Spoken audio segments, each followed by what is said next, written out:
Welcome to another live episode of the Modern Lending Podcast. I'm your host, Alec Hansen. We are on part 3 of our brand series, kicking off 2021. Man, hopefully in the last 2 episodes, you realized that we need to demystify what it means when we talk about brand and personal branding.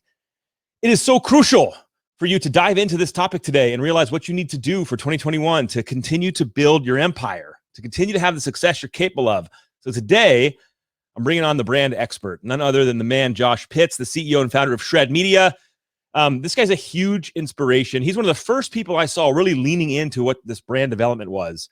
Coaching, speaking, just putting himself out there and leading from the front. And I love that. So as we get into brand today on what you need to do to build brand, to demystify this, there's nobody better than Josh Pitts. Let's kick it off. With the real world.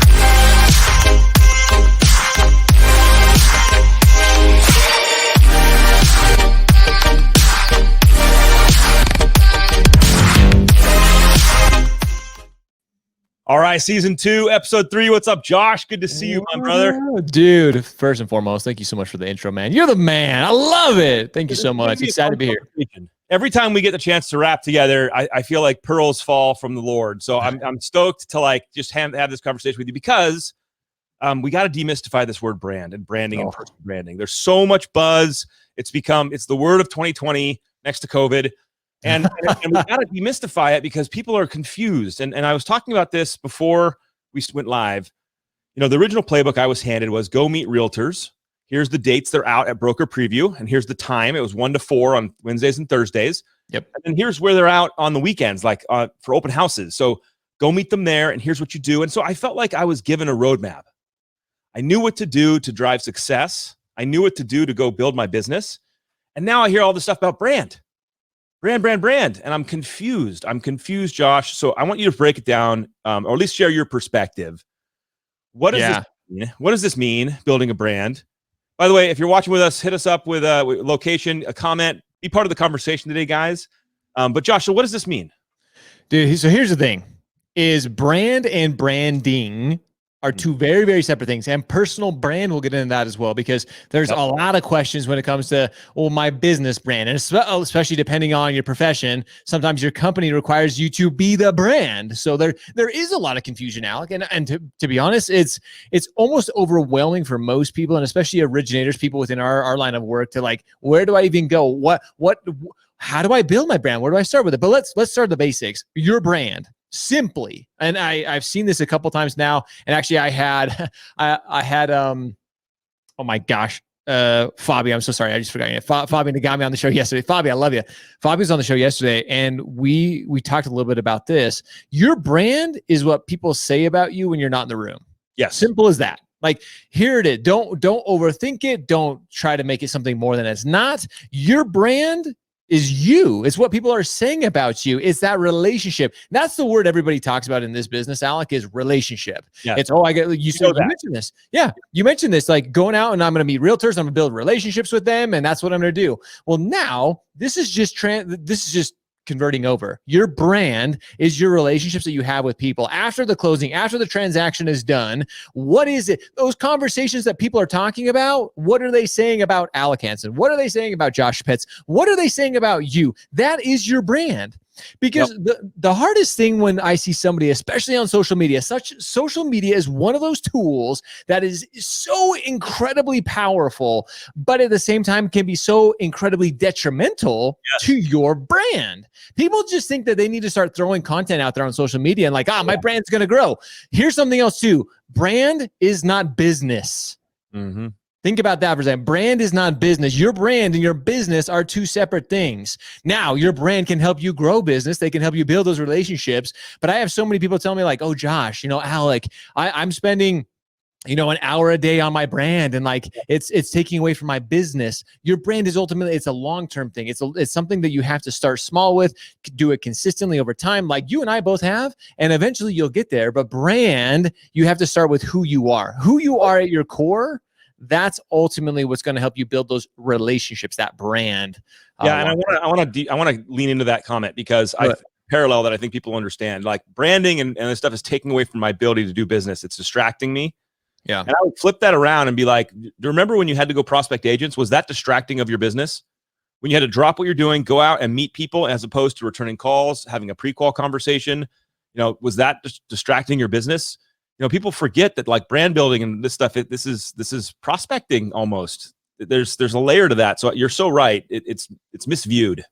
It totally is. And dude, you hit the nail on the head. How many of us, 5, 6, 7 years ago, 10 years ago when I first started, that our companies, the mortgage company we were with, was telling us to go, hey, go meet realtors, go build relationships, go out, take them to lunch, schmooze them, go do that whole game. And how many of us were like, oh yeah, that doesn't make sense. Like that, okay, they're going to tell us to do it. Now we're talking about going to build your brand, and people look at us like we're crazy. They're like, build my brand. Like, nah, like I'm going to play the same game. But just think if you could leverage that. What if you, instead of taking one real estate agent to lunch, what if you could put out a show, a podcast? What if you could create content that instead of just catching the attention of one real estate, building a relationship with one real estate agent, you're able to do it with multiple, 10, 20, 30, 40, 50, 60, all at the same time. They're getting to know you. They're getting to understand who you are at your core. Because ultimately, Alec, that's what it is. When you take a real estate agent to lunch, they are not going to use you because you have the lowest rates. They're not going to knowledge, right? They're not going to quiz you on your product knowledge and be like, how much down payment do I need for this FICO score? No, because let's be honest, they're going to quote their buyers what interest rate they think is out there anyway. Real estate agents love to do that. They're like, oh yeah, rates are this. We won't even go into that, but that's just it. They don't care about your product knowledge. You could be the most knowledgeable LO in the world, and 9.9 out of 10 real estate agents aren't going to care. You're going to get that 0.01 realtor every once in a while that's like, well, tell me about FHA guidelines, and to be honest, you don't want to work with that guy anyway. Like they're gonna make your process more difficult because they think they know your job better than you do. So just forget those people. Forget them. Move on. But again, your brand. It's when you smooze. Think about the last real estate agent lunch you went to, or last time with COVID. I know it's a little bit different. You probably haven't done those, but you sat down with a person to get to know them. That's what they ultimately want to know, if you guys would gel well together, if you could take care of their clients, if they trusted you. So now you just get to do it via a medium, via social media, connect with realtors in that way, real estate agents, insurance agents, people, lawyers, attorneys, people that you can ultimately get business from. Like your brand is just that. It's putting out content around that. The number one thing that I see, the biggest mistake right out the gate, Alec, and again, I'm not bashing any companies, and I'm sure Loan Depot, I know tons of other companies do this.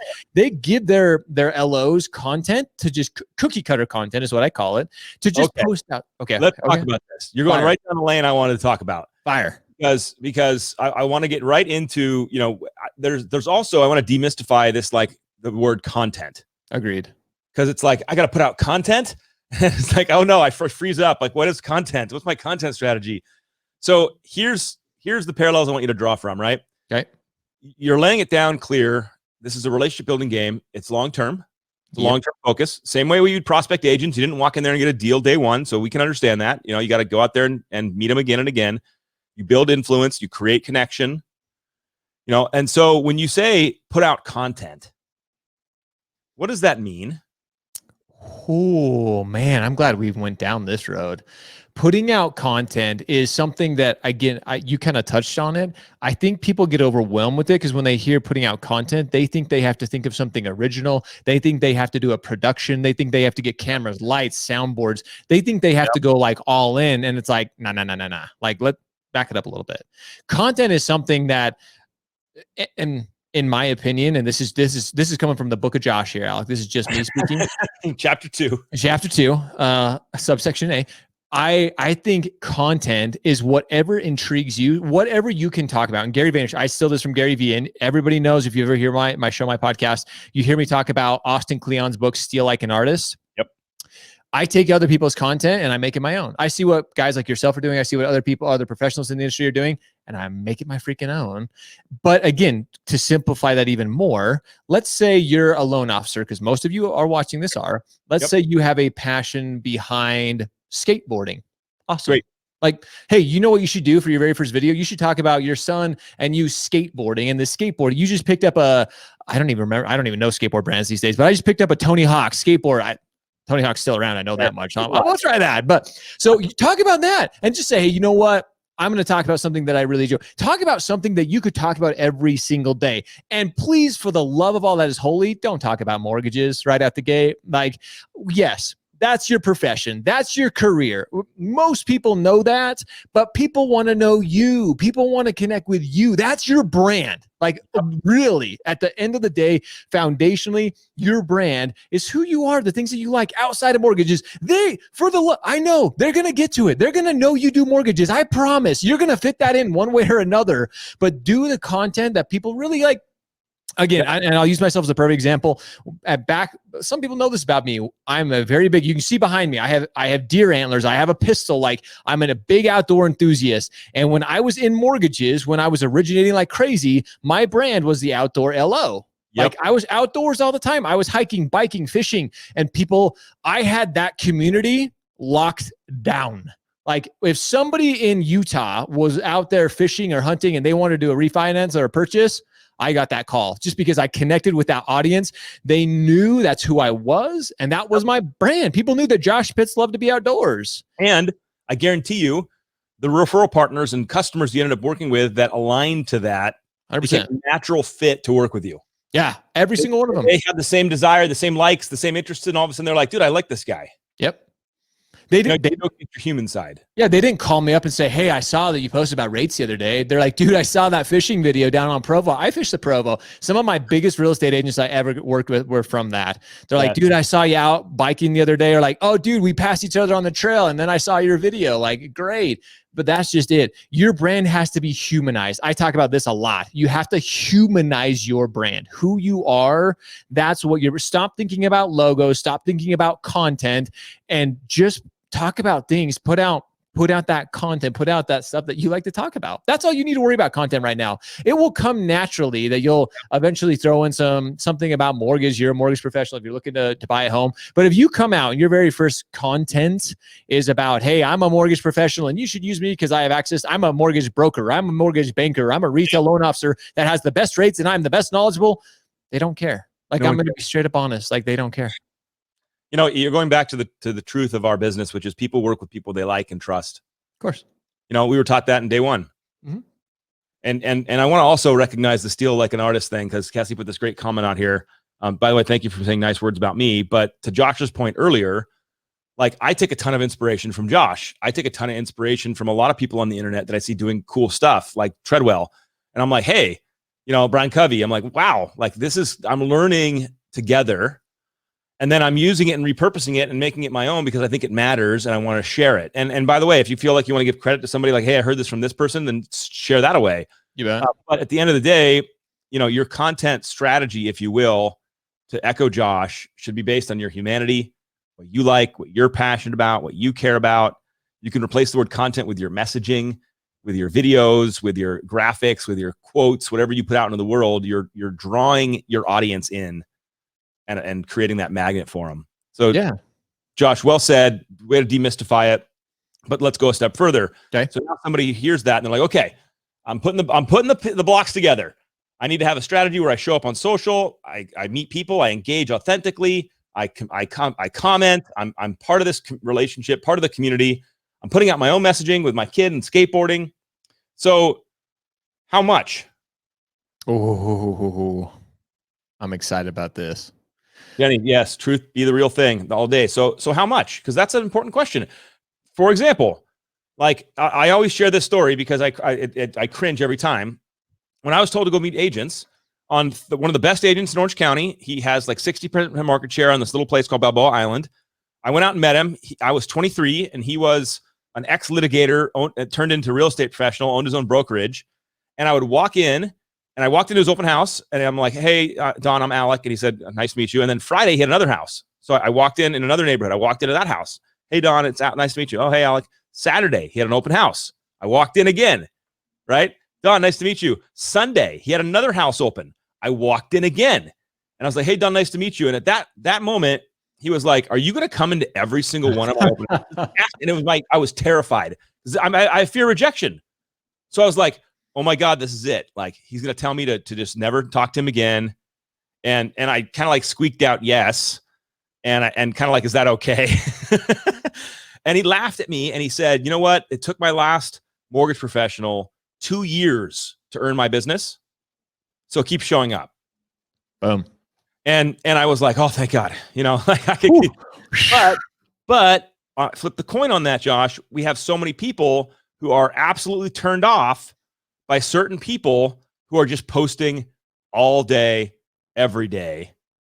And so I want you to lean into this. Share your thoughts. What's going on? I mean, and Sam jumped in here with the question, yes, personal versus business page. So we're all there, right there. Yep. What do we do? Sam, we're going to come back to your question because this kind of it's all encompassing with what you're talking about here. Because this number one question I get is what Sam just asked: are you doing this on your personal page or are you doing this on your business page? So we'll bring that into it. When it comes to the amount of content, and I'm stealing this from Gary Vaynerchuk. Any of you listening to this, me, Alec, and I included, we could not put out enough content to be enough content. So let me bring that back a notch. I want you to put out as much content as you possibly can. Dedicate yourself, but start with one. But I guarantee you, Alec, I guarantee, other than you and me, I guarantee nobody's posting once a day. Like, I guarantee it. There's nobody on here posting once a day. Start with that. Make a goal of once a day. Hell, if you haven't posted in months, post once a freaking week to start. And I've tried. And my audience, and we pull our audience all the time. Yep, we got to a time where we probably got to 7 or 8 pieces of content a day, and they still didn't see, like, they didn't think it was enough. Like, they didn't think it was too much. And again, now let's kind of bring that in a little bit, because I don't want you. Yeah, kind of a disclosure here. I don't want you posting just, again, no bash on your company that you're with or your lender or your real estate brokerage or whatever. If they're giving you cookie cutter content and you're just posting that and you're just throwing that in 5 or 6 times a day, don't do that. Like, okay, again, that's too much, because you're going to have your audience, your Facebook, your LinkedIn, your YouTube, Instagram, whatever it is. And people are just going to see that and they're just going to be like, holy shit, Alex, shut up, man. I got it. You're with eXp Realties, bro. Like, I get it. Like, stop hounding me.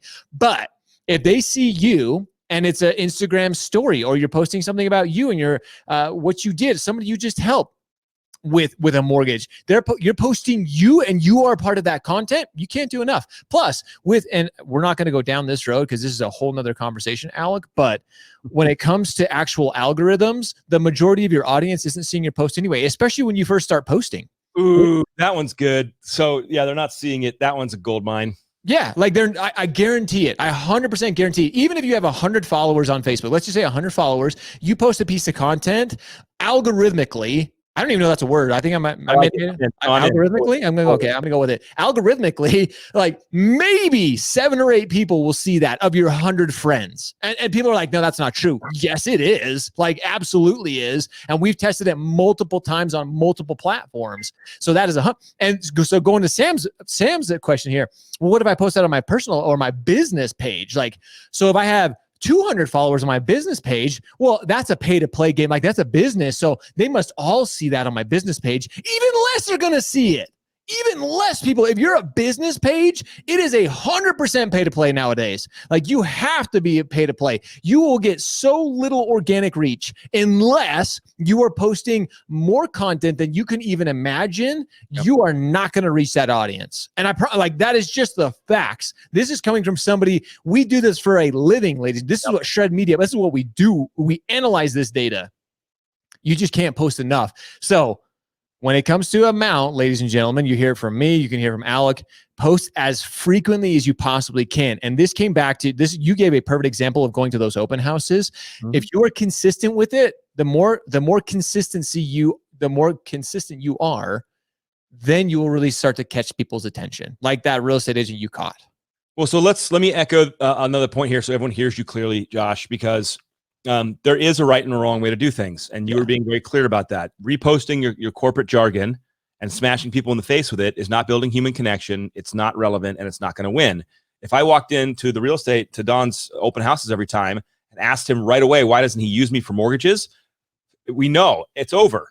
I'm killing the relationship. I'm killing the vibe. So when Josh is right, post frequently, post aggressively, but sit down and think, is what you're posting important to you? Do you have your why like rooted in that messaging? You know, are you coming in a place from service or to encourage or to engage or educate? You know, really ground yourself in your why of your content or your messaging, so there is a strategy to it. But to your point, like when I was told to go meet agents, the more I met them, the faster my relationship grew. The faster I remember distinctly having this aha moment with a realtor where I had enough of a relationship with them where I literally could be like, Josh, dude, why don't we work together? And that wasn't weird. That wasn't perceived by weird. The agent laughed and was like, you know what? You're right. You're such a good dude. I've just been using this guy forever and flipping it. I'm so used to it. We totally should work together. Tell me about and then we dove into like a real conversation about how I do business because we had a relationship. Yep. Well, it's the same thing digitally. Stop posting your freaking Yelp reviews and start sharing some stuff that you're passionate about, dude, and do it frequently and often. This is super true, and you can attest to this. Last week when you were on my show, after we were off the air, what did I ask you? Go on. I said, Alec, why don't we work together? Why doesn't Shred and loanDepot work together? It wasn't awkward. It wasn't weird. Like I wasn't like, it was just like, hey, like, because you and I have that friendship, we have that relationship, we see similar, like we have similar visions for our industry. It was just, we had that relationship. I had gone how many times without ever bringing it up, ever once asking like, hey, hey dude, Shred Media could do so much for loanDepot, brother. Like there's no reason, it's stupid that we're not working together. I simply said, bro, what's up here? Because I had that relationship. And to your point exactly, that's why social media is so powerful, because you can put out content and then, maybe you go to one of your local events, and again, I know right now events are weird, but maybe you're part of a Zoom or you're part of some event and this real estate agent sees you there. They're gonna be like, oh my gosh, I've seen Alex so many times. Like he's been putting out this content. I saw it. Like this guy's cool. Like I should introduce myself. I promise. And I've seen this happen in my own life. To this day, I still get realtors from across the country sending me like direct messages on Facebook saying, hey, I saw your content, really appreciate it. Do you land in Washington? Yep. I literally all the time. And that just goes to show, number one, they don't really look at my content that closely because they hear me mention lending or mortgage or something, and they just think I'm in lending. But they told her like, hey, do you lend in Washington? I'm like, no, but I can refer you to somebody. I've got great friends up in the Washington area that I can definitely refer you to. So that's just it. Like and here's the thing too, all of you, every single one, and me and Alec are guilty of it as well, is we start looking at how many people are watching and they're like, well, Josh, really, you don't have that many people actually message you. We do, like factually. And I may only have on a live, maybe 20, 30 people watching it live, 20 or 30 people maybe watching it live. How many people are going to go back and watch it? Like it could be maybe even 10 or 20 more. But I mean, that's the crazy part about social too, is it's not a flyer drop in an open house that goes into a trash can. Nope. It's a piece of you. Yep. Lives on in perpetuity on the internet. Bingo. And can be engaged with 10 years from now. Yep. That's also the danger part, right? Because but that's also the power. And I think people are missing that. And they're not realizing, oh my God, they need to be going all in on this stuff. Yeah. Well, I love that you talk about this perpetuity because Facebook, yes, it's great. LinkedIn as well. But our game for 2021, like Shred Media's push this year is YouTube. If you guys still don't recognize YouTube, and Alec, you have a great presence on YouTube. I will watch you closely and what you post out there. YouTube is the number 2 search engine in the entire world, right next to Google, and being that it's owned by them, like, hello, think about it, ladies and gentlemen. But your content can be seen time and time again. And our team has actually been analyzing people that we follow really closely. Sometimes they'll post a video and it's 2 or 3 months later that it will go viral. On YouTube. On YouTube. I'm talking about YouTube specifically right now.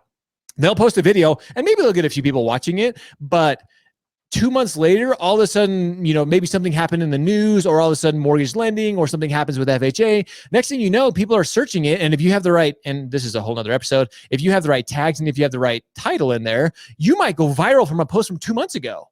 And like, that's what I mean. If you're putting out content, if you're consistently putting it out, I promise you, eventually that content is going to be seen. People are going to catch it at one time or another. Facebook's a little bit more difficult. As we all know, Facebook is designed to see your most recent posts. Somebody may go back and see it, but that's why on Facebook in particular. And I would say the majority of the people watching are either on Facebook and LinkedIn. Similar algorithms, you have to be posting frequently and consistently so that content stays on top and again is relevant to the audience. So let's take a small tangent here to talk about YouTube, because I love this, and I do think it's a crucial aspect for any loan officer in part of their overall strategy. Yep. And, I always coach that YouTube is your library, I like it. right? It's where all your content lives. Because to your point, I make a video, I put it on Facebook, it slides down, it's kind of down there now. Yep. Same on any other platforms, LinkedIn, etc. But on YouTube, I can store playlists. I can make intro videos about who I am, share success stories, and it's going to live there and it's going to be searchable forever. Ever. And so there's massive power in that if you realize, holy crap. So if I make a playlist for the top 10 tips for first-time home buyers, and then I do a playlist for the top 10 ways to get a renovation loan, and then I do a playlist for the top 10 ways to buy an investment property and maybe incorporate Airbnb and stuff in there, and then I do a playlist, and all of a sudden you realize you are a wealth of knowledge. Mm-hmm. And right now you're invisible. You just share it. Yep. Just create it and put it out into the universe and watch what happens as these algorithms and as these web searches start to find you. So Josh, what are you doing for YouTube this year? YouTube is to echo what you just said, YouTube is the most number one unutilized, especially in mortgage and real estate. I know a few people, I hear this all the time. Well, there's already a few people doing it. There's a few people doing it. Yeah. Great. That leaves until there is 20,000 of us on YouTube doing it as mortgage professionals. Like you got plenty of time in the world. And that's just it, is I guarantee that there will never be 20,000. There may be 100, maybe 200 of us that actually go all in on YouTube. People just aren't doing it. So my YouTube strategy is we're using our other platforms to direct traffic back to YouTube. Yeah. That's just simple in it. Because again, going back to, I love that you mentioned it's a library. It is a library. I can make playlists on YouTube. And we all know this. Again, you don't want to post YouTube content on YouTube and share it over directly on Facebook. If you share a YouTube video on Facebook, again, you get hit even harder. Less people are going to see it. You want native content to those platforms. But that doesn't mean you can't promote your YouTube channel. Like, hey, go check out, we're trying to grow on YouTube. Yep. Send a DM. Like every single one of your friends, you should be DMing and saying, hey, you know what, Alec, I just started a YouTube channel. Really excited about growing it. Love for your support on this channel. Go check it out. There you go. And I think YouTube, Alec, in my personal opinion, that's why we have an all-in strategy on YouTube this year. I think that is going to be super powerful. A lot of people are nervous with Facebook, with some of the, the data breaches and some of the things that, plus, again, people are finally starting to catch on that Facebook is a purely pay-to-play game. And it really is. So that's when it comes to content on, or a strategy when it comes to YouTube, we're focused a lot of content. Now, I will say this too, starting out, just put the content out there. Like you said, Alec, just start putting it out there. YouTube is definitely designed to have a little bit more polished, let's use that word, more polished content. The more we've digested and the more we've analyzed, it's definitely somebody who has a little bit more, maybe they've put a little more time, maybe they did get a little soundboard, maybe they got a microphone and a little bit better camera. Those are the ones that typically do a little bit better on YouTube. So but if you're just starting anyway, you don't know any different. So hey, I always break it down like this. I always view consumable content versus library content. I love that. Yeah. A quick consumable piece of content is a selfie style. What's up? Here's a quick tip, a story, a reel, but a library piece of content might be you explaining something in depth. It might go longer, 5-10 minutes. Could be explaining the mortgage process. And to your point, Josh, that's in sound and look good. Yeah. So let's jump back here. I want to recap and keep going for some people that are jumping in with questions. Yeah. You define brand as what people say when you're not in the room. Correct. And so then you pivoted really nicely into, putting out messaging content yourself, putting yourself out for people to see, or else they don't know what you are when you're not in the room because you never showed them. Right. And so you hit that, which was genius. You hit the stop being a corporate billboard. You can have company pride, which is dramatically different than being hidden behind a brand and not letting your humanity show through. Of course. That was amazingly well said. And then you said, put it out as frequently and as aggressively as you can. And I'll add something to this, and I want you to go off my comment. Okay. Be out there as much as you can, tie it into your why, be focused, but then don't be afraid to go back and listen and pay attention to what's happening when you put out your messaging. I see a lot of people who I feel are deaf to to their results. And I don't mean like you posted a video, you didn't get any comments, and so you should quit. Right. Like that's not the results I'm talking about. No. But like, how do you, Josh, lean into like, how do you get better? Like, how do I look back at my old stuff and be like, that was good for what it was, but now I want it to make it better. Talk to everybody a little bit about how we learn in this process. You mentioned something earlier too that I think is extremely crucial. Is I watched you. You're not only a close friend, but you're one of my mentors. You're one of the people that I look to get better. I watch guys like Phil Treadwell, Neil Dinger, who's on my show later today. I look at people who I see them improving, and I'm like, and again, the biggest thing that I see and the mentality that we have created for ourselves in the industry is competition is a bad thing. Competition is a good thing, especially for content creators. And that's how you really have to start looking at yourself. Yes, you're a mortgage professional, real estate professional, insurance, whatever you are, sure. But to really build a brand, to really make an impact, which I talk about being an attention impact network, to make an impact on your audience, you have to be doing these things. You have to put out content and you have to be improving. People expect you when you first me and you have laughed because I look back on the very first show you and I have, and it was on the phone. Like I joked about this with you on my show. It was terrible. Yep. Like I could barely get the audio to work. There was a lot of echo going on. Like it sucked. But I look back on that and I say, okay, I made a mistake there. How do I get better? How do I improve on that? And what we've mentioned already a couple times here, please don't go out and spend, $900 on a Rodecaster Pro like you and I both run. You don't need to go drop $2,000 on a studio. You just need to start and then improve from that. So again, us being a media company, this is what we do full time now. We'll go back and even look at it and we'll say, hey, you know what, man, look at the live stream that Alec put out on StreamYard and look at the cover he's built. Look at that, the graphics he's incorporated here. How can we do that? How can I build upon that? I looked at others, and when I see somebody do something that I'm like, that is really cool, that's eye-catching, that's different, now let's go make it our own. That's how I improve. I look at what others are doing, and then hold on. You said so core, and people are going to go right by it.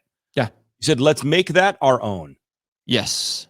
So I see a lot of people who are trying to be Neil Dingra. Oh, right.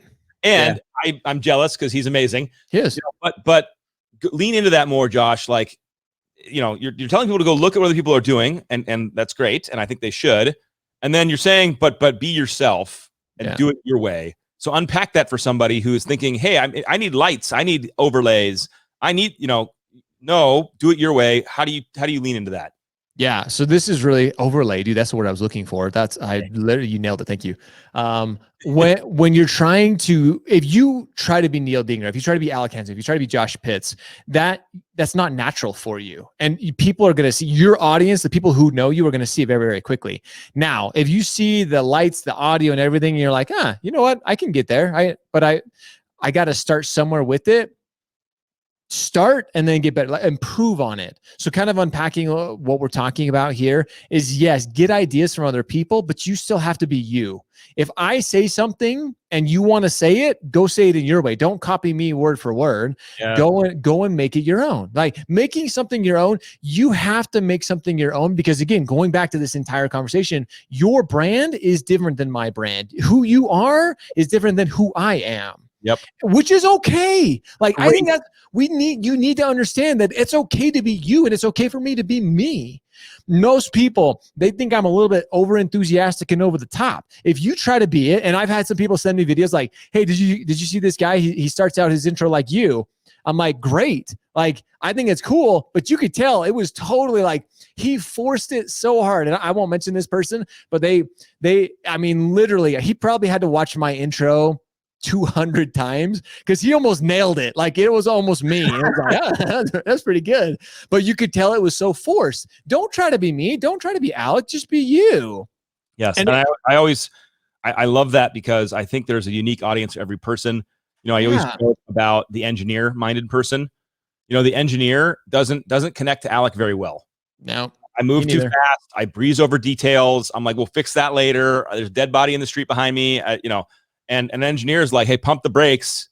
I want to go through this number by number. I want to hear this slowly because that's how I process information. So a podcast or content or messaging from somebody else who lines up with that style of communication and that wavelength up here, they're going to like that person, be attracted to that person over me. It's the same thing you said earlier about, the outdoor LO.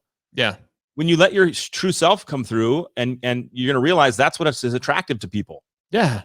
But dude, that's what I love so much about the human race in particular is there are people that out, and this is again coming from the book of Josh, there are people that Alec Hansen will be able to influence and impact that Josh Pitts will not. It doesn't matter if they watch my content every single day. It doesn't matter. They may see one thing of yours and they're like, I connect with that guy. I get it. Yeah. Like, and that's why I think it's so critical going into, again, the entirety of this conversation to put out regular content is because maybe somebody doesn't see your content today, but in 2 weeks, maybe they just happen upon it. Maybe they saw it through a friend of a friend. They're like, wow, that Alec guy, like I really connect with that guy. He totally hits home with me. And vice versa. There are people, everybody listening to this, you have a gift that no one else has on this earth. You are you.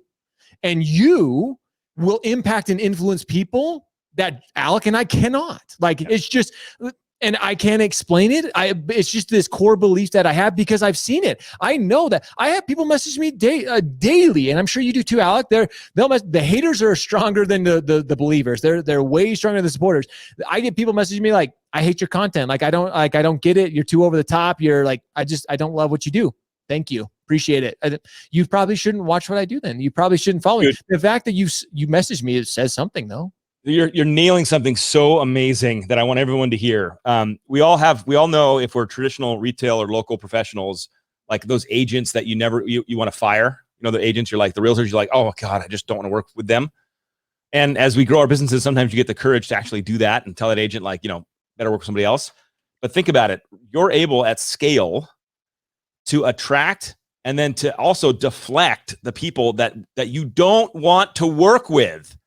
That you don't want, you're going to deflect them away through your messaging, through your content, through your videos. They're going to go away before even engaging with you. And you're going to attract the audience and the customer base and the referral partner base that you want, that are going to like you and want to partner with you. It's amazing. You can do it at scale and you can do it quickly. You don't have to wait. They'll just auto select out. It's a beautiful thing. I think it's the most powerful thing with social media, and people, I think, overlook that aspect of it. Is you can at large scale find the people that want to connect with you. You don't have to do it on a one-on-one basis anymore. You don't have to go to lunch or the lunch appointments anymore. You can just put out content. If people they're engaging with it, there you go. You found the people that you want to build relationships with anyway. Like, you don't have to go spend one-on-one time. You just get to put out great content and you get to find the people who really like you, the people that are engaging with you. It helps that sorting process. It helps that finding process go so much quicker. And in my opinion, it's so much more impactful. Like, I would much rather go sit down with somebody for a lunch that's watched my videos for the last couple of weeks because they know exactly what they're getting themselves into. They know exactly like, yep, yeah, like they know exactly what to expect. We sit down and we don't even have to sit down and like start with pleasantries. Like, we just go straight in the conversation of like, hey, you've been watching my content. Like, dude, you love this. You do this. I love it. This is what I do. And it's just, again, I feel like I built a relationship with that person way deeper than anything else. So, man. So let me recap, and then I want to ask you one final question here as we wrap down. Awesome. So we demystified what brand is, right? It's what somebody says when you're not in the room. It's your digital reputation. We talked about how you can be proud of your company, but you shouldn't be just one man banning it. You got to be sharing your humanity, showcasing what you really care about. We talked about how you need to put out your message, your content on a frequent, often basis, build that connection, build that audience. And so what do you say to people, Josh, when they say, I just don't have the time? I laugh. I hate to laugh, but I say, awesome. Oh, you're done. Like truly. And it's game over. Like, you stick a fork in them, it's done. And I say that with tongue in cheek, but I truly believe this at my core, and watching everything that has transpired within our industry, what will transpire. If you aren't doing the things that we're talking about today, you are going to absolutely there is a huge change coming within our industry. There's a storm coming. And if you aren't doing these things, if you're not building your brand, if you're not putting content out there, the people who are are going to take your business. Like, and I truly mean that, because again, going back to what I said just a second ago, Alec or I may not be able to connect with you, but somebody else will. And if you're not the one putting out content, somebody else out there is putting out content, and your borrower who you just closed with, maybe they're going to come across their video on YouTube, or they're going to come across it and they're like, man, that was cool. I don't see my Ella do, like, I've never seen them do that. So I'm going to connect. I'm going to start watching their content. Like, I truly mean this. Like, yep. If you are not doing these things right now, and people keep joking about it, especially in our industry, they're like, well, look at 2020 was a perfect example. I didn't put out a single piece of content and I still got business. And I'm like, 2020 was more than anything like an absolute like blinder for most people. Like they totally got the wool pulled over their eyes, and they're like, yep, this just goes to show I don't need to put out content and I can still close, X amount of loans every single year. And I'm like, you just got in your comfort zone and you're going to get crushed. Like, you are absolutely going to get demolished. And I hate to say it, but you deserve it. Like, straight up, I wish from my very core and my inner being that everybody listening, and maybe there's only a couple people who watch this today that are going to take this to heart, but you who take it to heart today, you will be the ones who ultimately control the attention of this industry. Like 100%. Like the world of competing products and interest rates is dying out. You have to be able to differentiate yourself through your brand, through what people say about you. Yeah. That's the long-term win. That is the end game.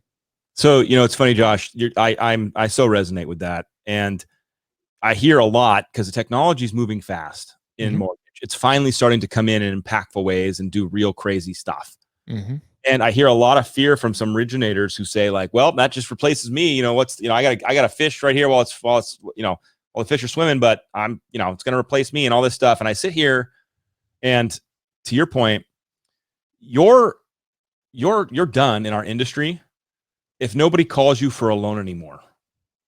That's when you're done. And then you're going to go have to work for a company that is going to, that people are calling. And then you can talk to that customer at a greatly reduced comp or something. But, then if you can't get a customer to call you, so the question I always ask is, what are you doing to position yourself so that when someone thinks I need a mortgage, or better yet, somebody sees a Quicken commercial to get a mortgage, what are you doing so that the next thought in their head, I need to call Josh? That to me is what's going to separate. You just nailed it. Separate the winners from the losers in the years to come.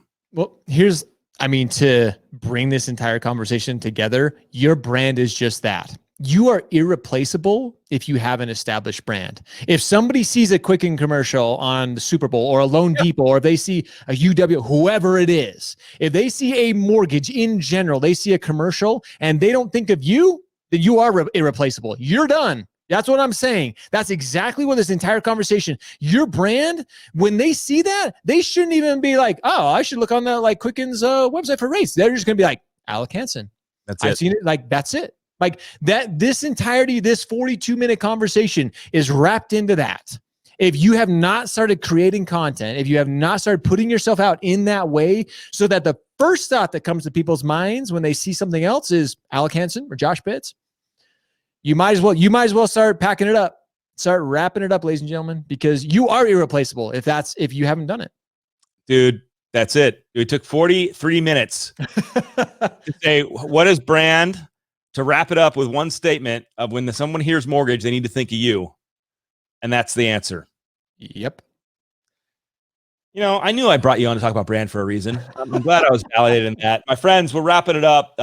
If there's any comments and questions, you guys, if you're not following Josh on like all the platforms listed underneath his name right there, like pay attention to what he's doing, because it's going to be a helpful thing. All of us need guides in life. We need somebody who's going to kind of point the way, help us out, give us some encouragement, give us some energy. And Josh, you're doing that every day for everybody around you. So thank you. I'm just thankful for our friendship, thankful for what you do. And my friends, tune in next week for the last episode on brand on the Modern Lending Podcast. We're bringing on Steve Sims to talk about our last segment of brand. Appreciate you guys. I'll see you on the internet.